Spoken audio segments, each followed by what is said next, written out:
Buenos días, mi nombre es Yandri Lisset Salazar. Para este paso 5 de presentación del diseño, eh, me correspondió hacer un informe de todas las fases de diseño de una cercha para el curso de estática de materiales.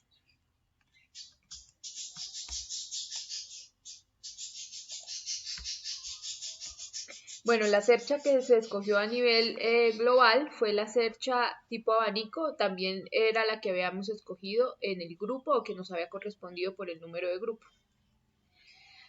Los datos que nos dieron fue que de frente tenía 9 metros y de fondo tenía que tener 24 metros, con una inclinación de 30 grados y una separación entre cada una de las cerchas de 4 metros cada una.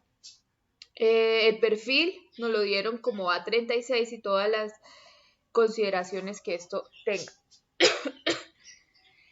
Bueno, para el largo de la cuerda inferior, 9 metros. Entonces, para este largo de esta cuerda inferior, 9 metros, y este largo de la cuerda superior, pues lo tuvimos que hallar con el 9 metros dividido en el coseno de 30 grados.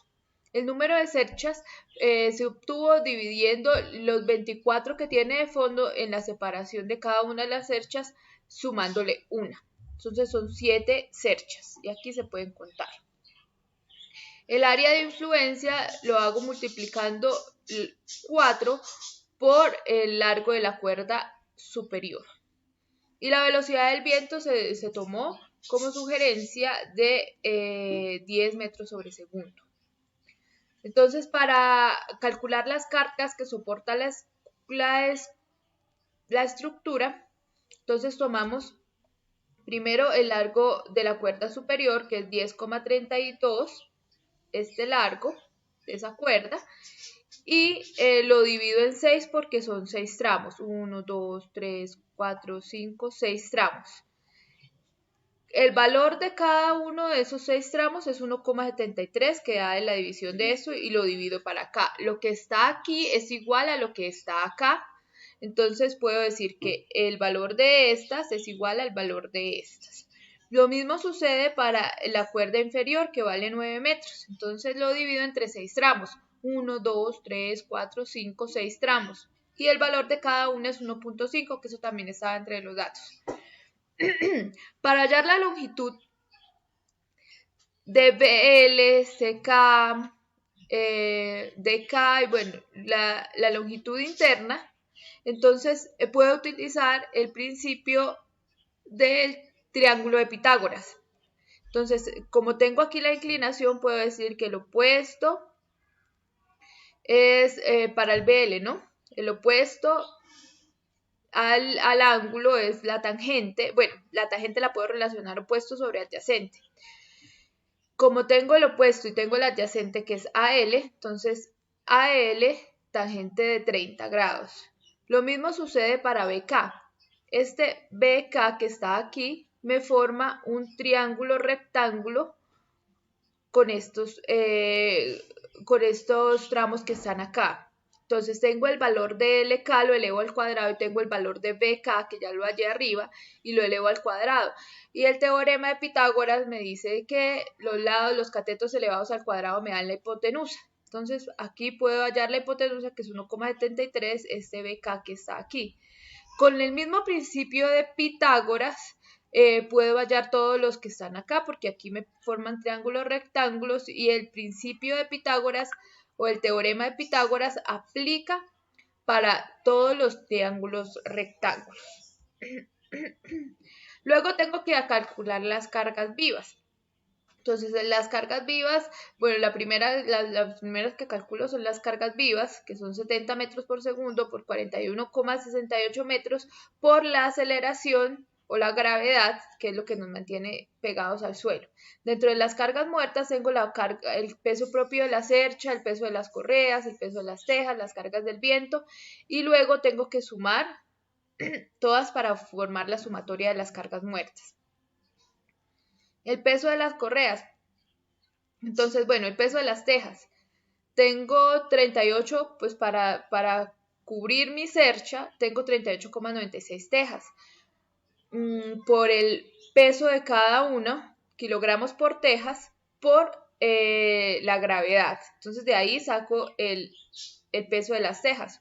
O masa por gravedad es el peso de las tejas. En este también se me cumple el mismo principio. Masa por la gravedad es las tejas, las correas, perdón. Cuánto pesa cada correa, por cuántas correas y por la gravedad. En el peso del viento, pues utilizo la velocidad que me habían dado anteriormente, que es 10 metros sobre segundo, y no utilizo la aceleración, la gravedad. Una vez tenga todas esas, las sumo y hago una carga total para hacer una sumatoria entre cargas vivas y cargas muertas. La fase 3 de análisis de diseño. Entonces, ¿cómo lo analizo? Analizo por nodos. Aquí, nodo A, nodo B, nodo C, nodo D. Y reviso cuáles son las fuerzas que entran. Bueno, en este caso, pues las tomé así. Las fuerzas que salen y las fuerzas que entran en este nodo A. Aquí está el nodo A. Entonces, ¿qué dije? Tomé mi sistema referencial como un diagrama de cuerpo libre y lo tomé como un plano cartesiano. En el plano cartesiano, hacia arriba va lo positivo, hacia abajo va lo negativo, hacia la izquierda va lo negativo y hacia la derecha va lo positivo. Como aquí tengo una inclinación de 30 grados, pues las componentes en X y las componentes en Y, pues la componente en Y va a ser el seno de la fuerza y la componente de X va a ser el coseno de la fuerza, que es la que tiene AB, que es la que tiene los dos componentes. Separo las fuerzas en X, separo las fuerzas en y hago un sistema de ecuaciones lineales, el cual soluciono por sustitución, por reducción, por cualquier método para solucionar sistemas de ecuaciones. En este caso lo hice por sustitución. Entonces, reemplacé qué significaba B y en la fórmula lo pegué pues para hallar los valores de las fuerzas. En el nodo L hice lo mismo. En este nodo L, aquí que me entra, que sale, perdón, que sale y qué fuerzas influyen en nodo L. Armé mi sistema DSL, mi sistema de cuerpo libre, y pues las componentes en X, las componentes en Y las separé. En este nodo, que es el nodo D, pues aquí veo que salen más fuerzas. Entonces por eso es que aquí tiene tantas flechitas, porque aquí salen todas estas fuerzas. Entonces, si acá tiene 30, aquí sería 60 y entonces tendría que jugar tuve que jugar con los valores de la amplitud de los ángulos y formar mis ecuaciones y las respuestas a mis ecuaciones. En la fase 4, pues tengo como insumo la respuesta de todo esto.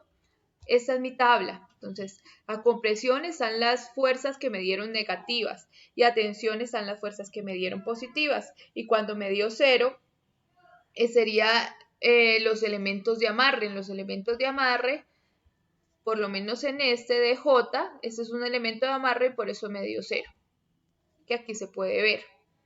Luego de ello, pues hice el cálculo del factor de seguridad. Cuando el factor de seguridad me dio menor que 3, en donde me dio menor que 3, que fue a las de compresión, entonces tuve que hacer un recálculo cogiendo un área menor para que el factor de seguridad pudiera subir, porque eso me dice la norma. En este caso, a las de tensión no les tuve que hacer nada porque dieron todas mayores que 3, 5, 5, 8 y 12. En estas sí, por eso están subrayadas con amarillo. Aquí en el recálculo, pues hice un replanteamiento del problema. Dije que para aumentarlos, entonces tenía que hallar un momento de inercia, pero con un área de 605 y no como el que estaba aquí, 624. Hice todos los cálculos iguales y el factor de seguridad me incrementó en un valor permisible. Muchísimas gracias.